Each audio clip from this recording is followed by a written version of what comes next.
see familiar faces. So it's 4 o'clock on a Thursday afternoon. It's time for a webinar. So good afternoon, everyone, and welcome to our new cycle from Food for Sustainability webinars. This time we'll be addressing an important topic, namely sustainable nutrition. And let me start with a definition of sustainable nutrition, as the word sustainability points into very different directions according to our interests and backgrounds. So let's try to be clear about what we mean about sustainable nutrition.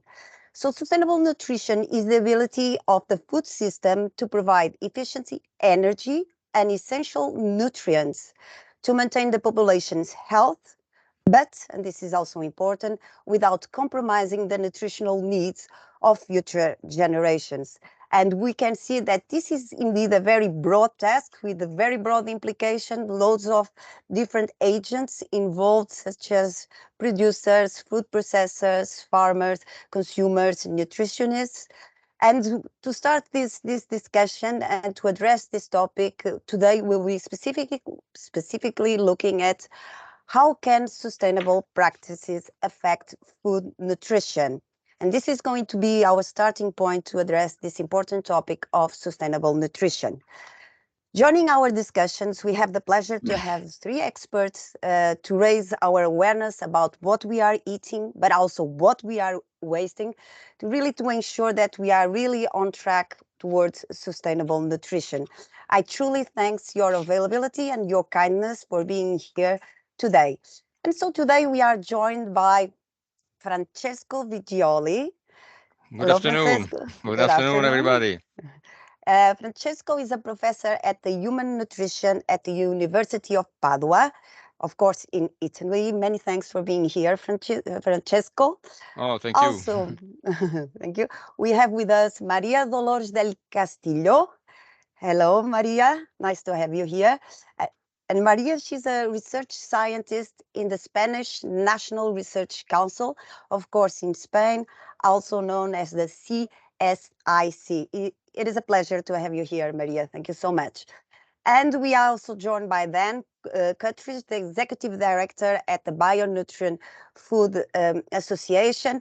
Although we had just a message from Dan saying that he had a last-minute change, let's see if Dan will be able to join or not. But we're very eager to have Francesco and Maria with us.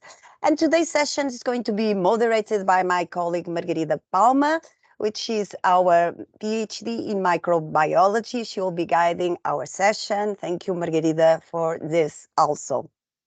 So probably you know me, I'm Claudia Costa. I am the coordinator of Food for Sustainability Academy. And the Academy is the learning hub of Food for Sustainability, where we run educational projects, capacity building sessions, workshops that I invite you all to join.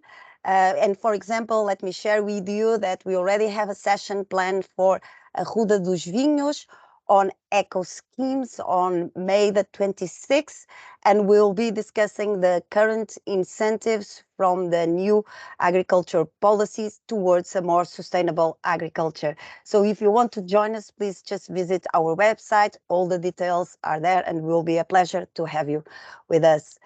And of course, all the activities that we developed here at the Academy, they aim to contribute to Food for Sustainability mission, which is to achieve the sustainable intensification of the agri-food value chain towards more health and well-being. And we work on areas such as circular economy, which we will be briefly touching upon here today in our session, sustainable farming, questions around the territory, and of course, functional nutrition. So please keep in touch. So before moving on, I would just like to take a very few moments to just thank to all those that make these sessions possible. So first of all, a very big thanks to all Food for Sustainability team, and especially to our byproduct valorizations team for all their effort and commitment. So Daniela Fonseca, our sustainable chemistry PhD. Hello, Daniela. Daniela is there waving at us with a very nice white background. We also have our dear Rita Silva, our microbiologist. Hello, Rita. And Silvia is already smiling at you. Silvia Moreira, our food scientist, PhD. Give us a big wave, Silvia. And thank you so much all for your support. Also acknowledging the work of BGI for their assistance in terms of dissemination. I would like specifically to name Gonçalo Amorim, BGI CEO, and the marketing manager, Eduarda Monteiro, that also allow us and assist us with the dissemination. So some house rules. You probably know the house rules by now, but these webinars are recorded. So if you're not comfortable with being recorded, so please remain with your cameras off. Although we do like to see people, we do like to see that we have real people on the other side of the screen, so you don't need to switch off your cameras. But if you're uncomfortable with the recording, please just keep your cameras off. And also, as you know, questions are welcome. The sessions are more lively, and of course they are richer if you take part. And we will use Slido towards this end, so that everyone can see everyone's question, and it's more transparent, and we can share some of the questions with everyone. But if in any case that you don't have Slido at hand, don't worry, you can use the chat here in the team and in the teams, and someone from the team will ensure that the question is pasted on Slido. So please use the chats as you feel they are more fit to your situation. Okay, just before we start, as always, we like to test your knowledge on our topic. This time we try to make it very, very difficult. No, I'm just joking, but we have prepared a couple of questions, just kind of an introduction to our discussion. So the quiz is on Slido. Sylvia has very kindly already shared here how we can join Slido.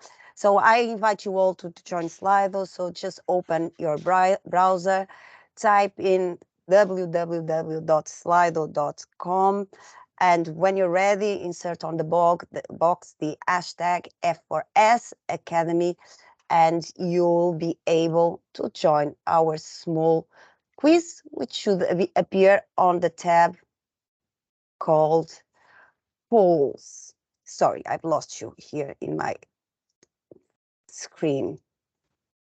So, and the first question relates to waste. So how much is lost in terms of biomass when we brew coffee? So the specific question is, what is the percentage of coffee cherry that is discarded during the conversion of cherry into tasty aromatic brew? And we do like our coffees, and we do like, the smell.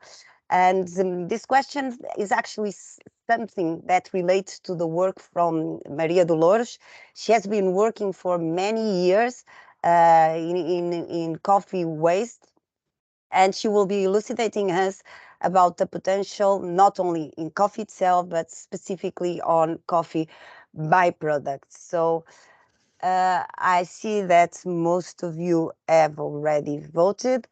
And I have to say, I'm really, really impressed with your knowledge on these questions. Congratulations, because I wasn't aware that we had such a high percentage of waste from coffee cherry. For me, it was a learning point, but I can see that our audience is very well informed. So well done. So this just really points and highlights the potential that we have in byproduct valorization towards the health of our planet. So thank you so much for taking part.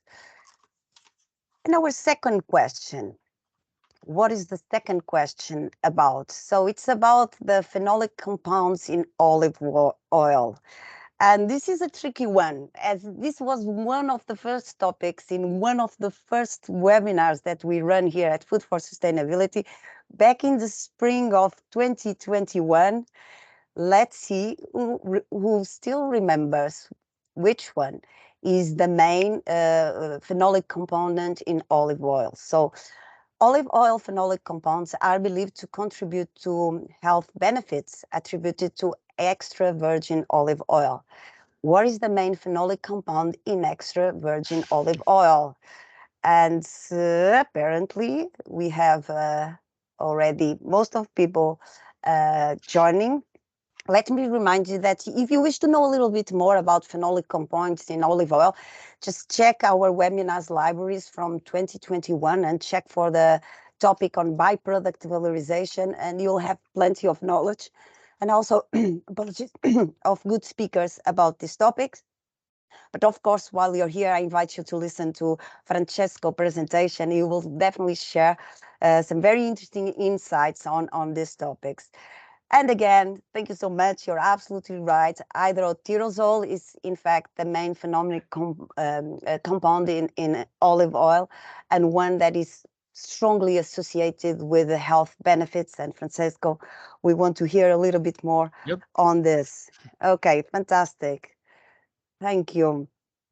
And so now let's now turn to our third question. Hopefully this is going to be a more tricky one. But this is also a very interesting question and relates to nutrient density.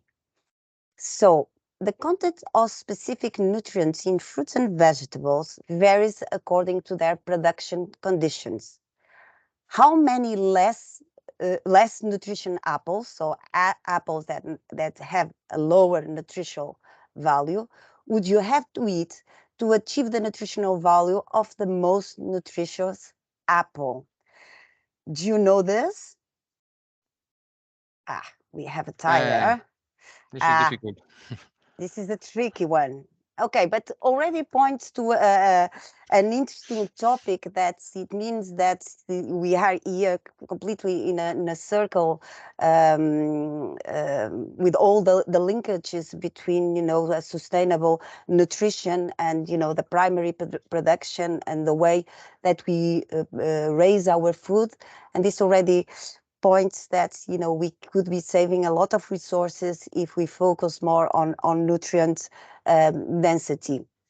And in fact, is not as high as 5 times more, but the less nutritional apples contain 1/3 of all the nutritional value of the most nutritious apple. So the correct answer would be 3. We would need to be eating 3 times more to get the same nutrient value by having food that is produced through less sustainable modes of production. So thank you so much for taking part in this small quiz. Okay, I hope you enjoyed. The Slido is now open with a Q&A tab where you can type your questions.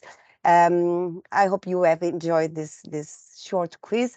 I now hand the floor to Margarida. Margarida is going to present our speakers. So Margarida, the floor is yours. Okay, thank you, Claudia. I will take it from here. So first of all, it is a pleasure to have you all with us today. Thanks again for accepting our invitation. So I will start by briefly introducing our speakers. So our first speaker is Francesco Visioli. Francesco earned a degree in pharmacy and pharmaceutical chemistry from the University of Milan and a PhD in biotechnology from the University of Brescia, based on work also performed at the Louisiana State University Neuroscience Center.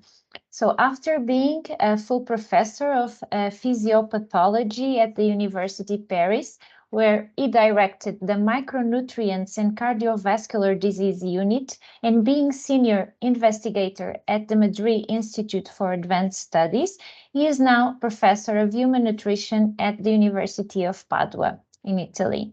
So, formerly involved in neurochemistry, Francesco's research currently concerns essential fatty acids, namely those of the omega-3 series, and polyphenols as related to atherosclerosis and cardiovascular disease.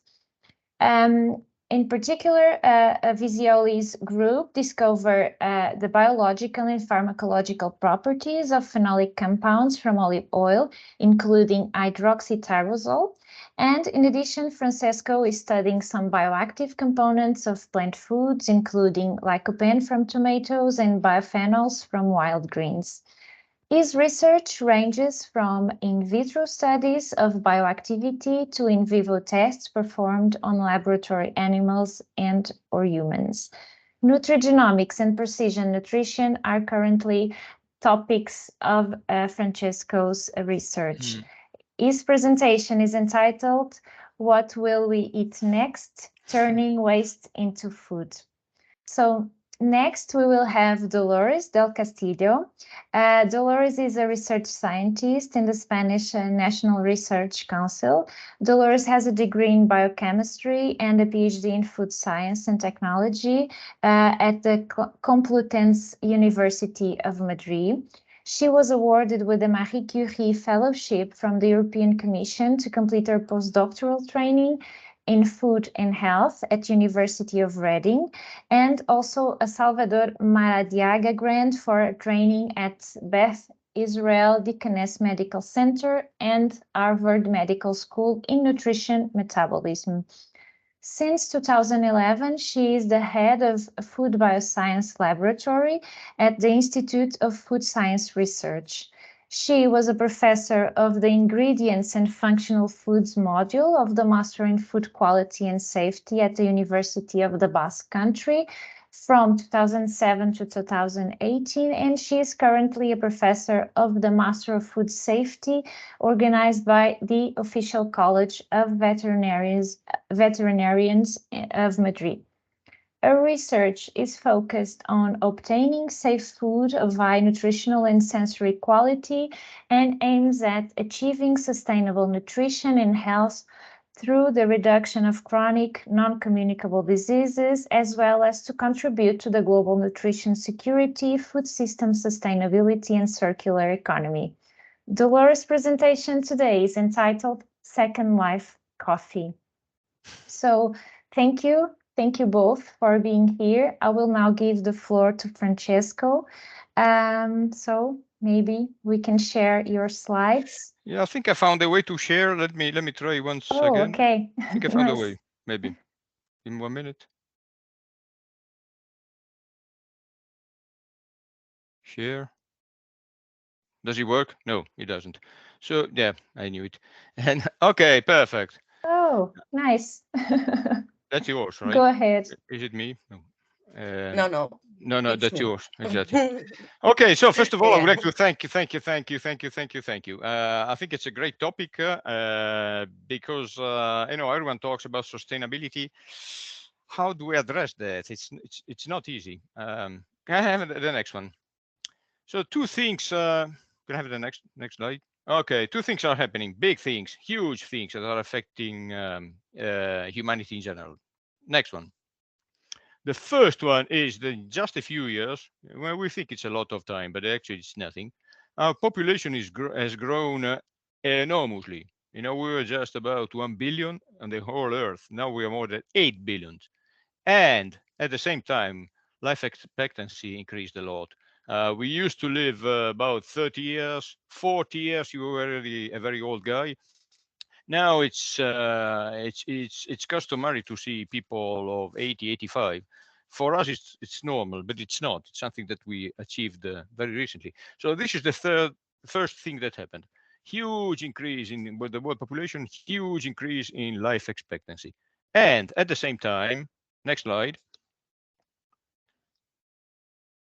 we had a great achievement of humankind. Poverty is decreasing. Poverty is decreasing worldwide. This is a great achievement of human beings. We need to fight until we have one last poor people standing.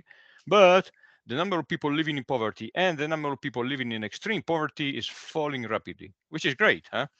That's a major problem, though. I mean, I don't want to go back to poverty, but that's a major problem because what do people do when they come out of poverty? They start to eat. They start to eat what?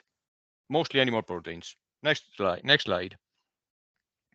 So we need to make our diet sustainable. And I'm going to say two things that you probably will not like. Next slide.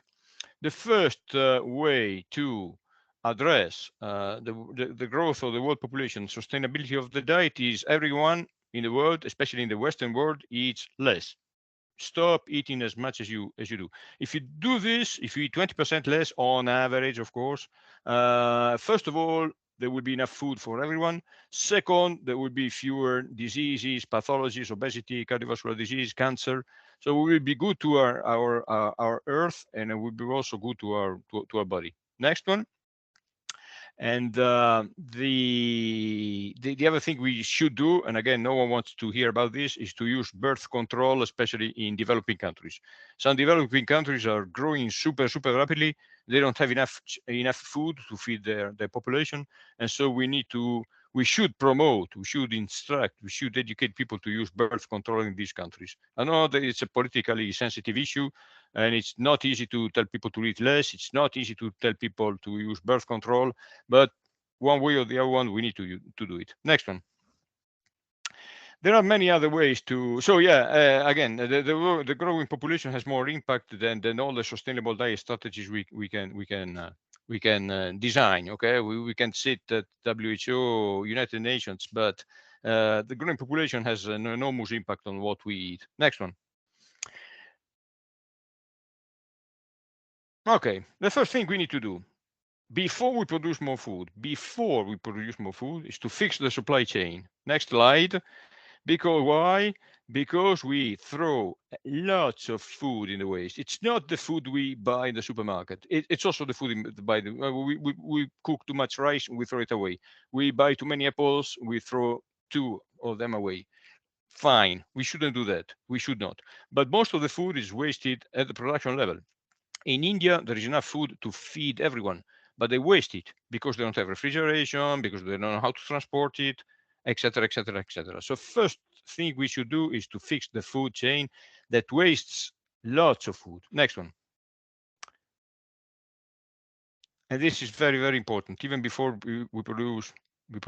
Then the other thing we could do before we produce more food, which we should do, and we will eventually, is to turning waste into, next slide, into money, because we are throwing away lots of very interesting compounds. We hear about coffee. We already heard about coffee. How much coffee we throw away?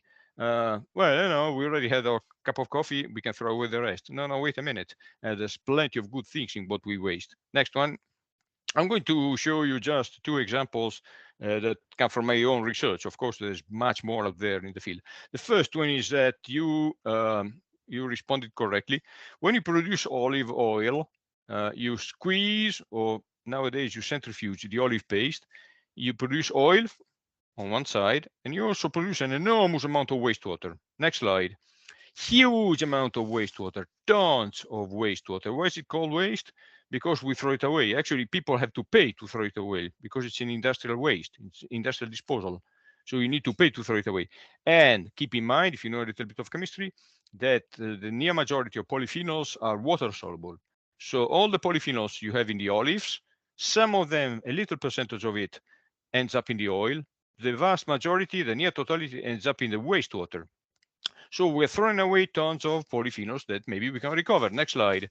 And this is what we did many years ago. This is a publication in 1995. Can you imagine? I think this journal doesn't exist anymore. The title now is quite stupid, is quite obvious. Wastewater from olive oil rich in natural antioxidant, polyphenols. Ha, ha, ha, of course. Well, back then, 30 years ago, no one knew it. And thanks to this publication, we got a European project. Next slide. With which we show that you can recover. This is an extract. You see, this is an extract from wastewater, purified extract from wastewater. We can recover olive meal wastewater polyphenols, and we can, for example, formulate supplements, or we can put it back into low-quality olive oil, or we can put it in a hamburger, or we can give it to cow for animal feed. Oh, endless applications. Next one. So this, for example, is an example of how we. Oh, for example, this is an interesting application. Psoriasis. Lots of people have psoriasis. They don't know how to treat it. There are some antibodies that don't work very well. Well, guess what? Next one, we managed to test a supplement full of based on. Can I have the next slide? on an olive meal wastewater, and this supplement gained the first prize, the nutrient ingredient, which is now going on in Geneva. This was in 2017. The first prize was won by this supplement because it treats psoriasis. So we're throwing away wastewater, and instead of throwing away olive meal wastewater, we can recover polyphenols, formulate them, and boom, for example, treat, not completely, help treating psoriasis. Next one. The other thing I'm working on currently with my colleague Javier Fontecha in Madrid are milk fat globule membranes. I'm going to now it's going to become a little bit complicated, but I will try to be as simple as possible. Can I have the next one? So what happens when you have milk? Just look at the first part of the slide. You have milk, and you let it sit. Cream floats, and you take it away if you want to. Okay, you have milk, and you can sell milk. If you do not want to sell milk, you can let it stand. Cream floats. Take the cream away, and you sell what's left. Skim milk. What do you do with the cream? Churning, and then you have butter, and you sell the butter. Well, you're left with a huge amount of water called buttermilk, in Spanish called mazada, but it's called buttermilk. And this buttermilk contains lots of protein, contains especially the most interesting thing for us, are small or are polar lipids, phospholipids. Keep in mind that our brain is made of phospholipids. The organ most enriched in phospholipids is the brain. So we thought, wait a minute, we have milk. If we sell milk, fine, we make money. Or we take cream away. We can sell cream or we can sell butter and make money. But we're throwing away lots of phospholipids. And these phospholipids can be recovered from the waste and maybe used for, next slide, used for the newborn. You know, when these very, very, very young, very little, small kids are born, sometimes the mothers cannot breastfeed. They don't know to give these. They give formula, but they don't know exactly what to put in the formula. So we're testing milk fat globule membranes for the newborn and also for the elderly. Newborn, why? Because they need to develop brain, visual acuity. Elderly, why? Because they're losing brain function. And as I said, the brain is super rich in phospholipids, which we are throwing away with buttermilk. Next one. Now I'm going to show you just a few of my latest publications. Again, it's becoming super complicated, but again, very easy. If you are interested in the publication, I can send them to you. If you're not interested, just get the full message and that's it. This is, I think, the first one we did. We mixed buttermilk, so milk fat phospholipids, with krill oil, which is rich in omega-3 fatty acids. And what we did, we gave them to aged old rats, and we measured several markers, and this mixture improved the insulin resistance in the hippocampus. You know, our memories are stored in the hippocampus. You want a functional hippocampus. When you get old, your hippocampus is shrinking. My hippocampus is already shrinking. You know, I can't remember what I did yesterday. I can't remember the name of some people. This is because my hippocampus is slowly shrinking, and we need to do something.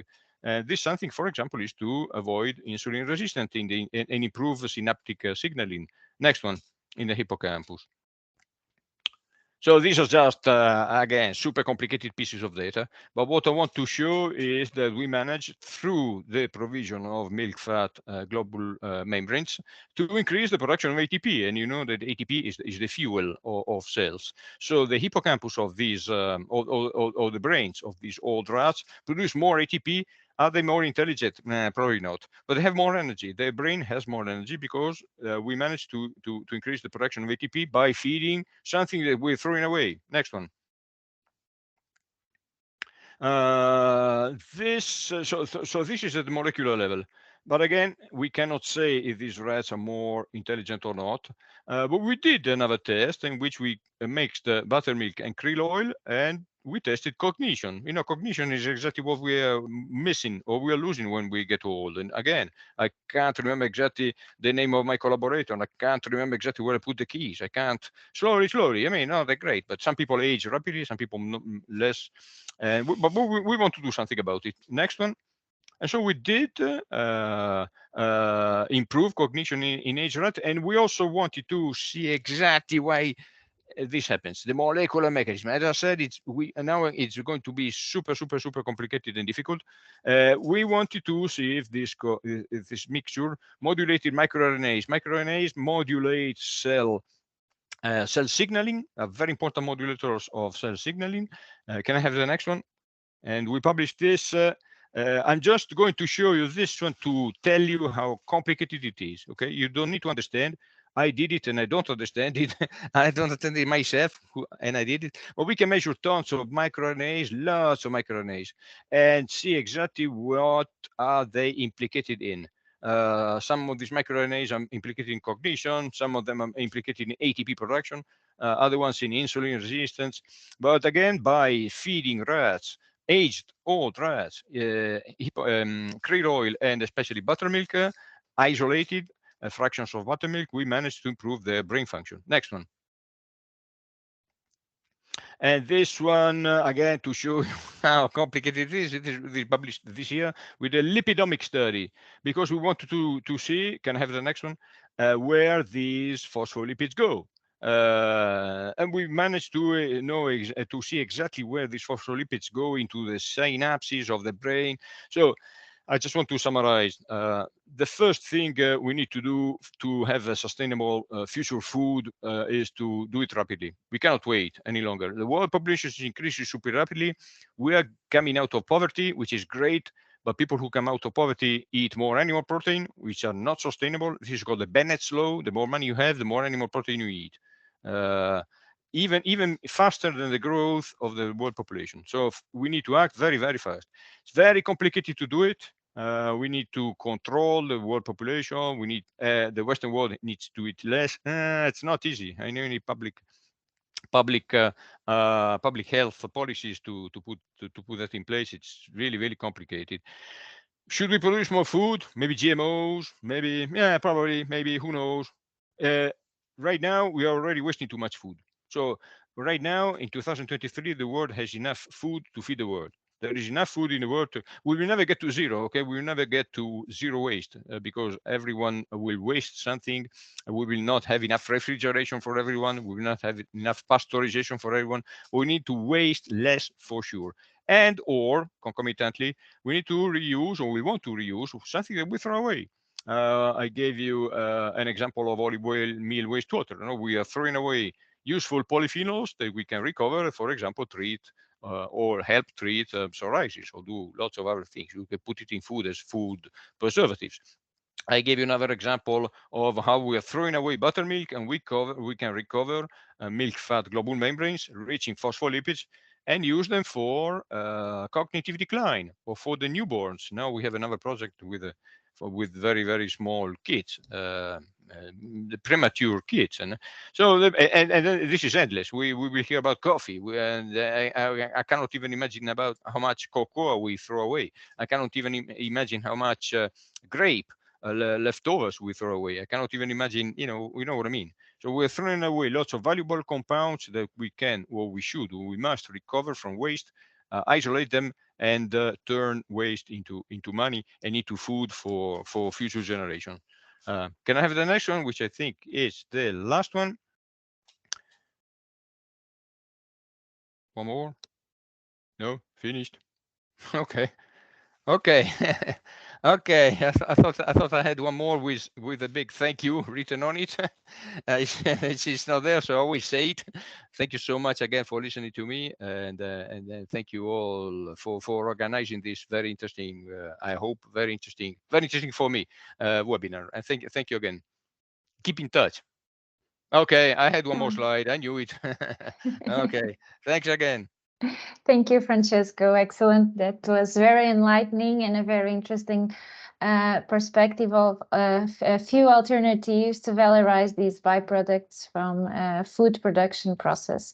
So you mentioned in your presentation several bioactive compounds that can be extracted from food production. So polyphenols from olive oil, phospholipids, sphingolipids, glycoproteins from a milk fat globule membrane that are used as food ingredients for infant nutrition. So my question is, are these ingredients already part of food composition? How are we in terms of regulation, and how far away are we from food supplementation with these ingredients?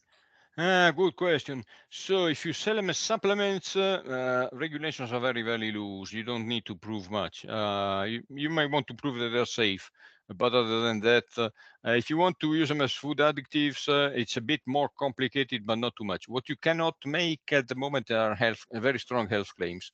But for example, for hydroxytyrosol, there is a health claim by the EFSA.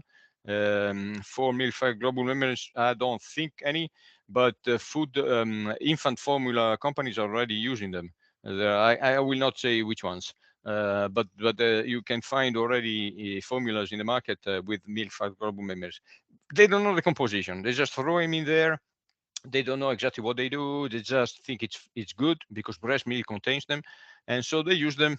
They don't know how much. They don't know what they do, but you never know, so they use them. What we want to do is to bring this to the elderly, to the newborn, and at the same time to the elderly. So from the wastewater viewpoint, we've been studying this, and I think 30 years. There are several patents, and you can find them in the market. The only problem is the taste. They taste like olive, very strong like olive.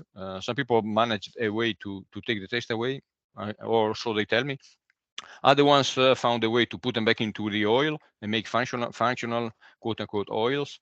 So no, yeah, those are already in the market. The psoriasis supplement, you can find it. I'm not going to say which one, but you can find it in the market. You can order it by internet, and lots of people are very happy with it.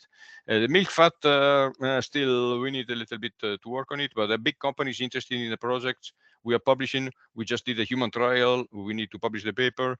So we are working on it. We're not the only ones. There's some Americans working on it. And I don't have a slide now, but if you look at milk fat global membranes in the internet or in PubMed, you see that research is picking up super rapidly. So there's a lot of interest in this product. Maybe it will fail. You never know. It's interesting now. And 10 years from now, we say, you know what? Yeah, it didn't work. But hopefully, it will have an application.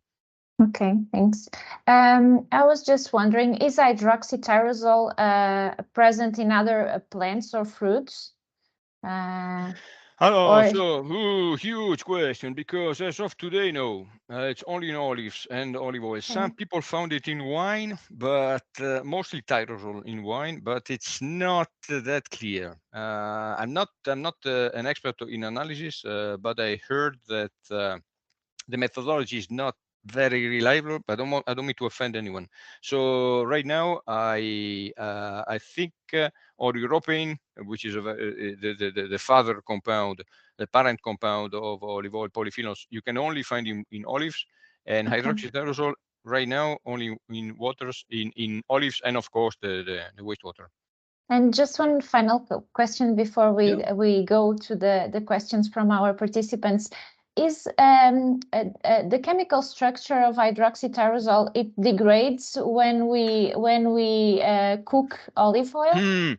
If you use high temperatures for a very long time, yes. Okay. But the interesting thing is, I think we published in 2001. It's actually polyphenols in general, olive oil polyphenols in general are quite stable. Some people say it's because it also contains vitamin E that protects polyphenols. Some people say no, the polyphenols protect vitamin E. It's the other way around. I don't know, but no, they're quite stable. If you every food you cook degrades, but if you don't cook for too long at too high temperatures, no, they're quite stable. They're quite stable. Okay. So let's look at the questions from our audience. So the first question is, in your opinion, what is happening on industry that does not enable the agri-food to fully capture the value of food and its byproducts? Is it lacking of technology? Yeah, good question. That's a good question. Very good question.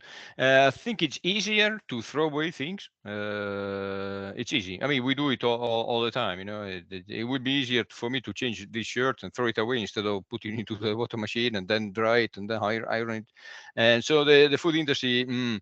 But now I think things are turning a little bit with the circular economy idea.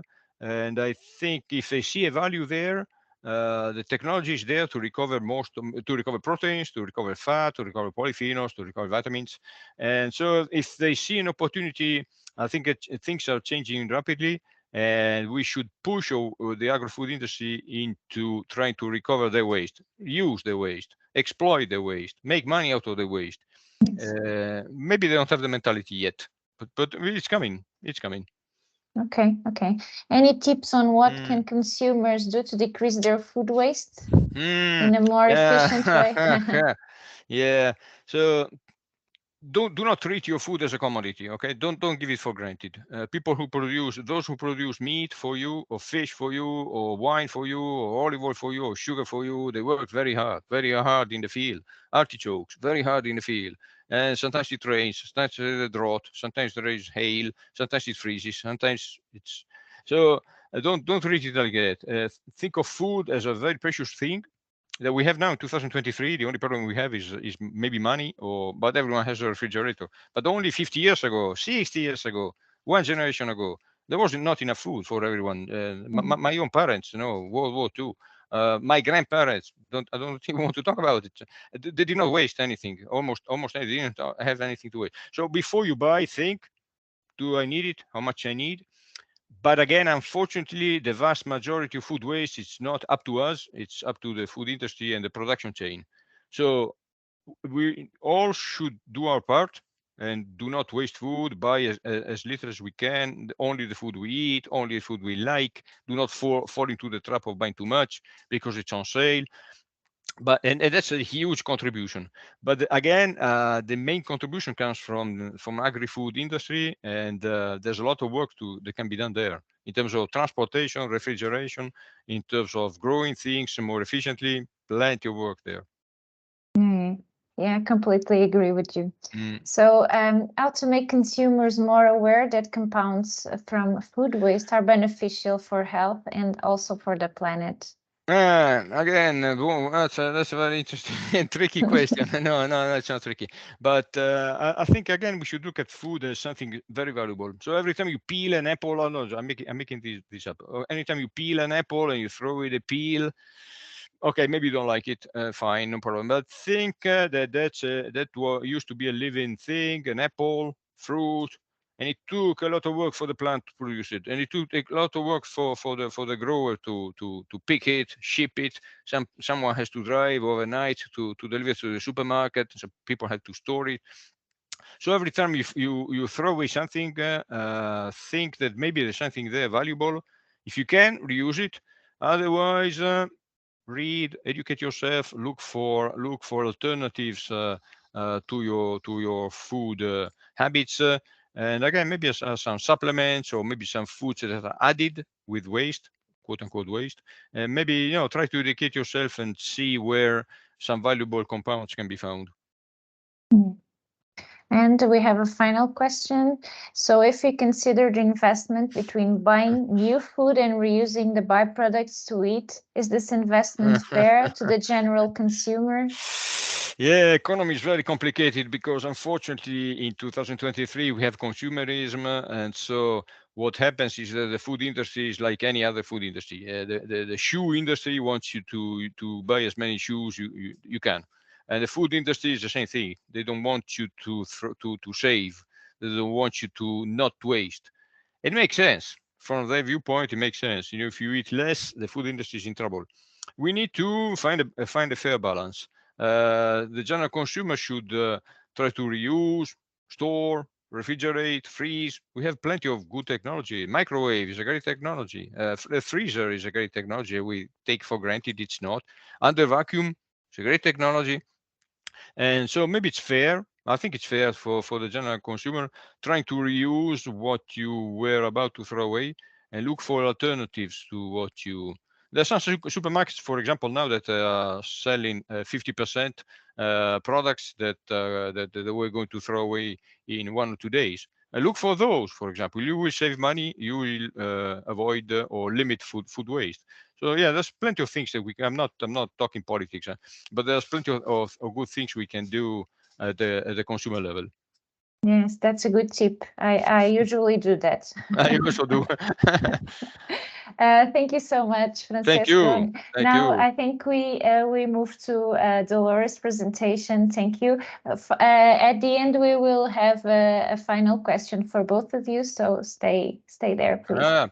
I can only. I must leave in about half an hour. So, but so Okay. if you don't see me, I apologize to everyone who's listening to me. But we keep in touch for sure. Keep in touch. Thank you so much. Thank you. Thank you so much. So, Dolores, the floor is yours.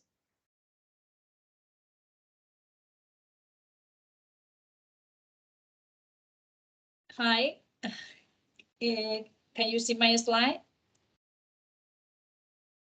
Yes. Okay. Good afternoon, everyone, and thank you very much again for inviting me just for this presentation.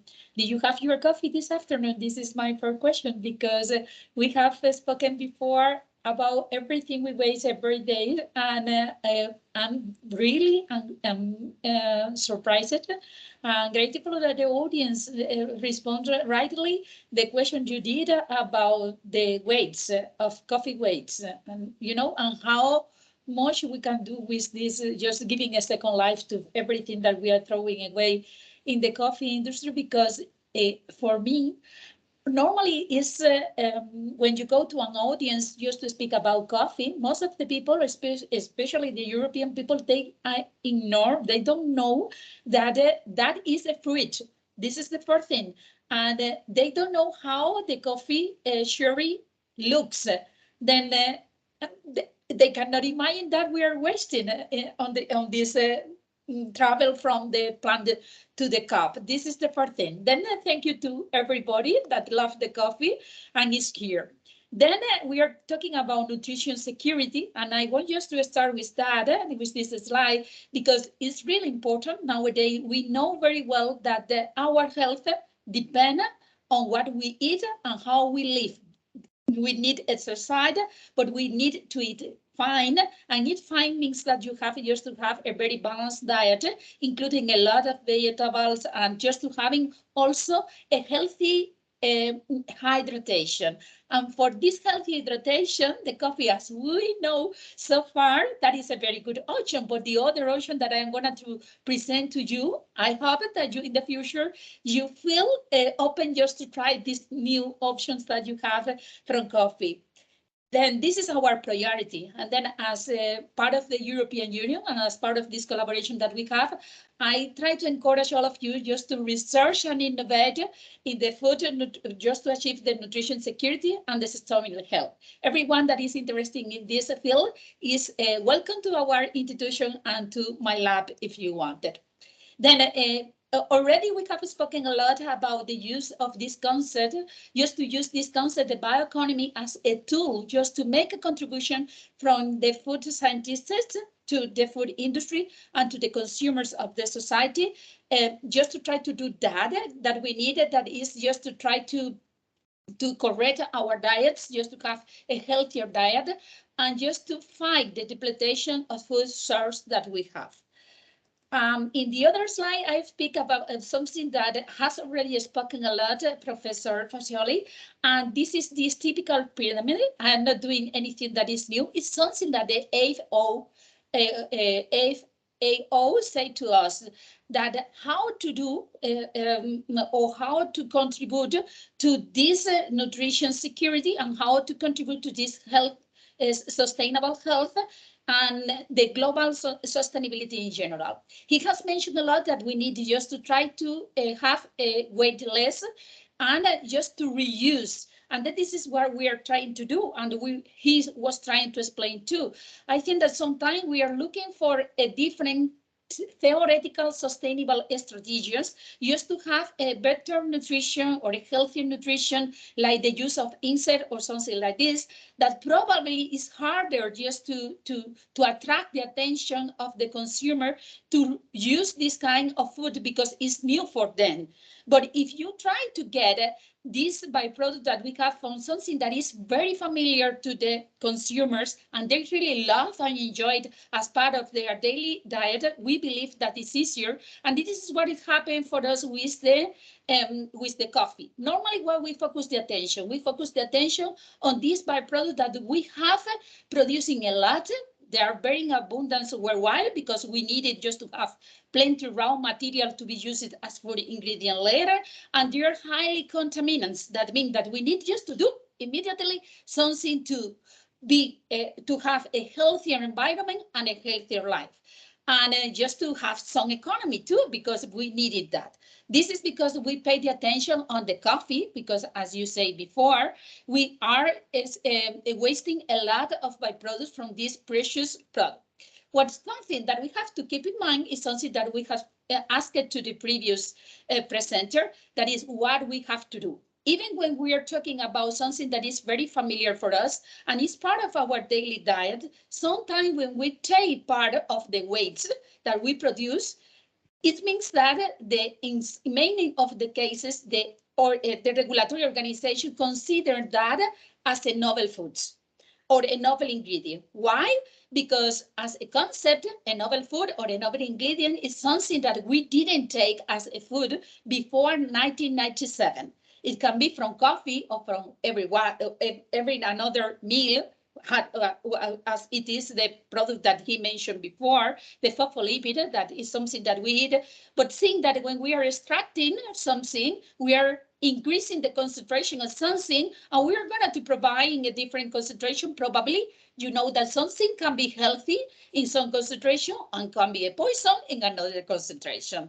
This is because we need to pay attention to the legislation, because the legislation is done based in scientific knowledge. That means that you have to take care. And probably for the people from food, the highest thing to get evidence, just to have everything, all the dossier that you need, just to upcycling byproduct into a novel ingredient, and just to make the commercialization of this product in the European zone and worldwide, is that the toxicological stuff. You need just to establish what it is, the safety protocol of this ingredient that you want just to put into the market. And this is hard because normally this is something that you do in the pharmaceutical industry and costs a lot of money. And then sometimes you speak with the company and you try just to figure out a green technology and a very simple technology that you don't need to invest a lot just to obtain the byproducts and to upcycle this one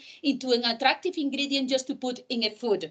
But what costs a lot is just to make the dossier and just to record all this scientific information that we have. This is because I encourage from here all the scientists working on this field, that we are very lucky, and we work for the public organization and so on, to focus on that, because this is something that we are doing for the sustainability of the wide society. We are providing data that the company can use it for this dossier that they need just to provide, just to include in the novel food that we are producing. Then focus the attention now in the example that I wanted just to give it, because before we have spoken about one example from the olive and the other one from the milk. But in here, we have a bunch of ingredients that can be extracted from one single food chain. And it seems that this is going to be the best or the first sustainable chain that because in the world. Because of that, why? And because we, as you mentioned before, we are wasting 90% of this valuable product, and this is going to rivers and to places where we are contaminating a lot, and we are creating a big problem, a secondary problem from this. Then this is how look the cherry. If it is the first time that you have the chance just to see the cherry, I have to say that we are the only lucky European one that we can cultivate the coffee. That I encourage you just to go to Canary Island, it has a very good weather and a very good and nice food and everything. And these people here that they grow the coffee, they are very enthusiastic and they are very open just to show you everything we do. We don't do the two methods, then they don't produce all the byproducts that other countries dedicated to the cultivation in a bigger dimension they are able to produce. But here you have some example, and at least just to see this nice cherry, you can come here just to visit us. Well, you can visit for other reasons, but this can be one reason if you're a lover of the coffee. Then this is how look the coffee. And then let's focus the attention that the only thing that we are using so far is the seeds, the 2 seeds that we have in the middle, and the rest is being thrown away. Look at that. If you see the picture, focus on the picture itself, you can see that you have different layers with different appearance. It means that have different composition, and this means that you have a bunch of compounds with different composition, interesting from a nutritional point of view. Sorry that this is in Spanish, but this is the first project that we developed, not to focus only in this product by product that we produce in the European countries. You know, as we import more of them, what we do, the green beans are roasted, then you produce silver skin, that is cascarilla in Spanish, or you produce marros, that is the Spain coffee grounds that you obtain when you have the brewing. But in the other countries, you can just to figure out, or you can find another 2 byproducts that they are very important. That is the parchment that cover the 2 seeds, and the other one is what is called pulp. And I'm very proud just to contribute, because my students have contributed just to put this byproduct into the market with the authorization just to be used as a food ingredient that is being very revolutionary in the European zone from 2022.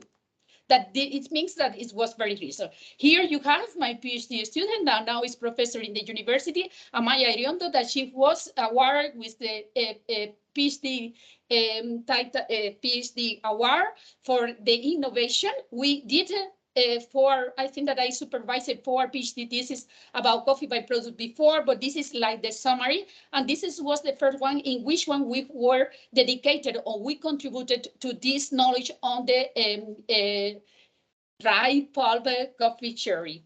And then this is what you see here is the how looks the work plan of her thesis. She produces a lot of paper that you can find in the literature. But the main things that we have here is that we did everything that you need for a dossier, just to, you know, look into the legislation.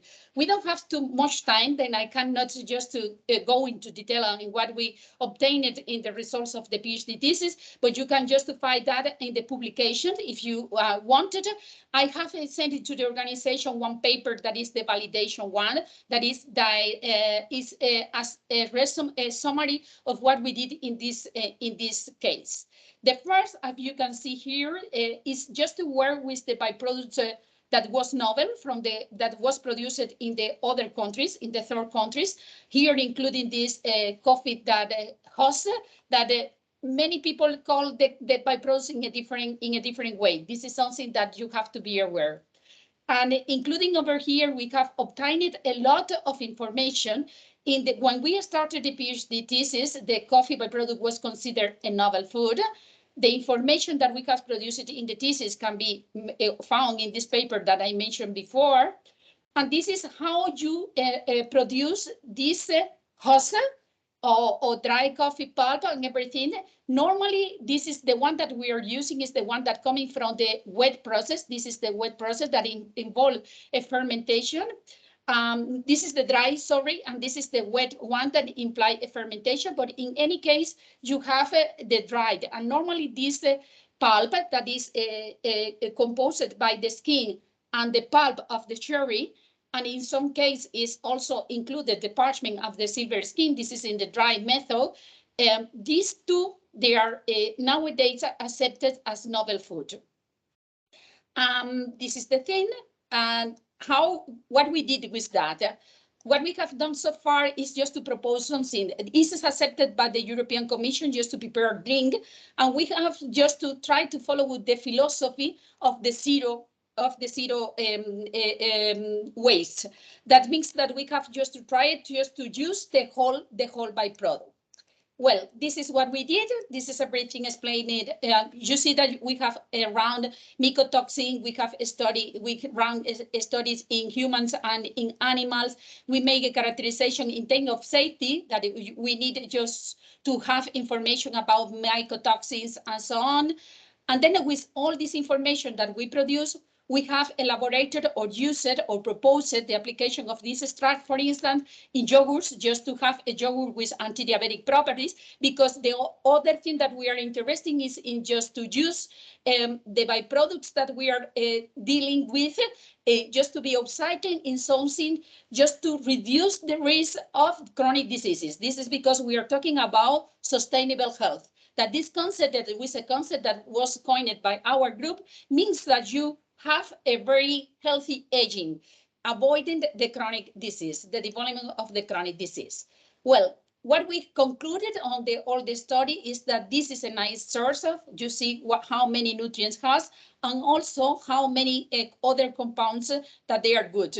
The other thing that the people worry about this kind of thing, even when there's energetic drinks, they are very popular, and we need healthy energetic drinks because it's very popular, especially in the teenagers or in the young people. And everything that they are eating now, that they feel very healthy, in the future, we are going to see if they are healthy or not. The host extract that we are producing contain about the same level of caffeine that you have in a coca or a soft drink, but in this soft drink you have a lot of sugar. In the other one, it is not. That means that this is an option just to have unhealthy hydration with an energetic thing. With all the job that we have done with this byproduct that I mentioned before, we made this, think that we have enough evidence, scientific evidence, to propose different application for the different byproducts, for these 4 byproducts. And then it's just to try just to fill or to stick to the proposal of the FAO. With that, then we have proposed just to do an instant beverage, because thinking that it's easier to the coffee industry just to prepare an instant beverage that is also quite interesting in terms of convenience for the consumers. And then we expected, with the collaboration of the industry, just to put into the market as soon as possible this instant beverage. We are trying to do all our best to adapt our technology to a very simple technology to be scaled up to the mediums, and we have all the information. Nowadays, what we are doing, then you know that the Axis gut brain, since that is the main stuff controlling all our holistic health, the emotional, physical, and so on. Then this is what we are doing now, just to figuring out how healthy is this and how we can contribute to the holistic health with this beverage. What we have done with all this coffee, because I have only time just to mention about the instant coffee that we did. If you look at this QR, you have a look of all the information and all the things that we can do with these 4 byproducts, only our group. And of course, there are many scientists working on data, and you can complete the information from this to the other one. But you can just do many things with coffee byproducts. And this is the last contribution that we have done. We believe that kombucha is becoming also a very popular beverage, because the health property that has attributed to this beverage, not only because the composition itself of the byproduct, also because the bacteria that you use it for that.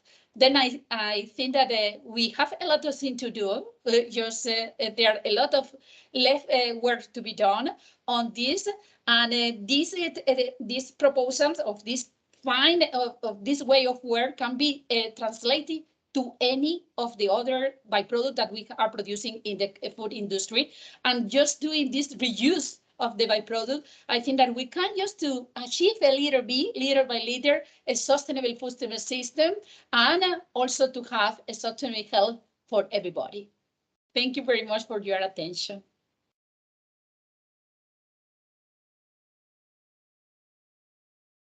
Thank you, Dolores. Thank you so much. It was an impressive work and an excellent presentation. And it's amazing, this project that has, I believe, many years, this project to give coffee a second life.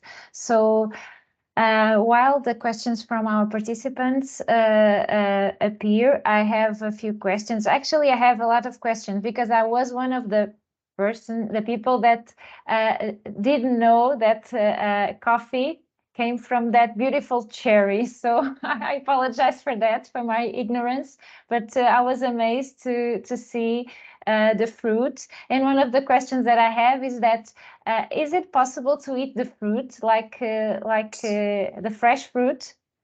Yes, you know that we have all this information in this book that we have published at the end of 2022. That is the one that you have in my last slide. But the one of the legend that there is that the Ethiopian guy, he left the animals in the field, and they took it, the fruits, and they were very happy. And then this is because he went there and he has found this beautiful cherry, and then he said, I have to try it. Then they just to arrange how to do the beverage from the seed. But this is a nice fruit. I believe that in the future probably we can just find it into the market. But the thing is that normally they leave just to have a degree of maturity. You know, they have to be very red. And then when you take the fruit from the tree, probably it's too late, and it's very difficult to transport the cherry in the rye, because the fermentation goes very fast, because you know they have established everything in the process just to have a bean. Then they take everything in the right maturity degree and everything. Probably they need just to do something, but especially now, there are a lot of people in California and worldwide that they are trying just to work with the pulp, not the dry one. That is the one that we have it, and the one we have authorized by the EFSA. They are using the fresh pulp just to make juice and everything that you can. And this is like a cherry. It really is, you know, the bitterness, because the caffeine that you have over there is not so evident. And then you have more acid, you know. And even when we have prepared the bread for the people, from the celiac people, they say that it is like fig, you know, looks like another whole meal bread. And this is the appearance because it's very dark, but the flavor is like something that is fruity. Yeah, it would be interesting to brew it and to let it ferment and to see how it goes, because probably it has some sugars to be fermented, and it would be interesting also to see that. The kombucha, we added sugar too, because the formulation, but you can just to ferment it, yes, and this is what happened normally, yes. And in your opinion, which one do you think it's the most interesting or valuable coffee byproduct from those you presented? And From which one is presented, because the honey water is not here. You know that this is something that is produced in a very high amount when they do it by the wet process, because this is during the fermentation of the bean. This is what they obtain. Well, to me, look, you know, the silver skin is something that is easily burned and cause a lot of problem, and is, but I could not say any. I will say that I prefer the one that we were very lucky and we contributed to the dossier of the EXA, because Nestle included our papers on that for the authorization of the cascara. I like it very much, the cascara, and we are doing many products. But I have now students working with silver skin and with Spain coffee grounds, and the product that we obtained, that the tasters in the panel, of the sensor panel, they have evaluated very nice. You know, you have energetic bars, you have cookies, you know, you have bread, and I mean, you can just do many formulations that they are very popular, and they accept it very well. You know, and when you ask it, if you prefer that I put insects or that in your food, what you prefer, and they say that, you know. And then I think that probably the cascara is the one that is more immediately, but it's true that Spain coffee grounds is not a novel food. I mean, you can just use it as a food ingredient. And the problem is that now, very recently, we have figured out that the silver skin that was not in the list of the novel food is starting. Then we need just to complete. I think that the Portuguese people, we and the people from Brazil, we have a lot of information that probably silver skin is going to be very soon accepted, as was the cascara one, because there are a lot of interest. But I could not say to anyone, what if tell you something literally this. I think that cascara because it's very nice. It's very fruity. Oh, you mentioned that you have coffee in your island. So we have coffee producers in the Azores as well. So we are also coffee producers. I have here another question. So is there some variation in the food ingredients that you extract from coffee from different varieties, from different coffee varieties, or it's more or less the same? It's more different when you move from one byproduct to the other. You know, if we are talking about the different species, that is the main difference. That is Arabica and Robusta, the most popular in economical speaking. Yeah. You know, because we have the Liberia, or we have another one that they are not as much important in economical terms. The difference are more on that. Their quantitatively, you know, we know that the Robusta has more caffeine than the Arabica one, but depend on the variety of them, you can just to have, or the agronomical condition or weather condition, they can be, you know, more similar. The most difference there are between one byproduct to the other one. You know, one can be more peptins or something like this, and the other can have more minerals, or, you know, in general terms, they have a lot of dietary fiber, and very nice dietary fiber because they have a antioxidant dietary fiber. But it's more the difference between the byproducts, the different anatomic parts of the cherry, than between the seeds of the same byproduct. Okay. So we don't have questions from our participants. Maybe I can ask a final question to include Francesco also, because we have some questions here. Okay. Yes. I will make a final question now from the audience, and a final question to both of you because Francesco has to leave. So maybe I can ask you the first question. Have you considered economics of the methods used to valorize the coffee cherry byproducts? Yes. You have overcome the regulatory barrier. What about the economics? I mean, one of the products that we have produced that was mostly for the yogurt, that was the last master thesis that I supervisor from the food system IT food master program. And I think that, and she got the prize for the excellence of the job done. It wasn't mostly just for yogurts. And then this is very simple, everything we do, you know, because what they do is just to dry the pulp under the sun, mainly. You can just to use it a different system. And later you can do very simple things. What we try to do is just to adapt the processing condition to the people that are the producer, that normally they have a very restricted economical condition. Then, and we try to do just technological stuff that should be green too. And we try to reuse everything. Then in these projects, the last project that we have run, we included also a business plan, and in terms of economical numbers, the one that we have obtained so far from that is that can be very beneficial for the people that is dealing with that. Okay. So my question to both of you is about future direction. So I can see that we have here good ways to valorize waste from the agri-food sector in a way to produce food ingredients. And I recognize and believe that good production practices lead to food with higher nutritional value. I have the feeling, however, that this is still a long way to go. So I would like to ask Francesco and Dolores, in your case, what is delaying sometimes the development and application of these products in food, and what is being done to overcome this delay? So, if you allow me just to answer the last question that we have here for me, that is in this way too, because they're talking, they're asking if there are any product in the market from coffee byproduct, and yes, they're the one that is the the coffee beverage from the pulp, from the cascara. That is the name that we give it commercially allowed. From the authorization of that, you can find everywhere, soft drinks or tea or different forms. The one that has been authorized. This is one thing. And I think that we have a lot of work to do, but I think that is a challenge for the scientific field. But I think that it's possible just to have or to use or to reuse the byproducts, and they can be a very good way just to ensure the nutritional security. Okay.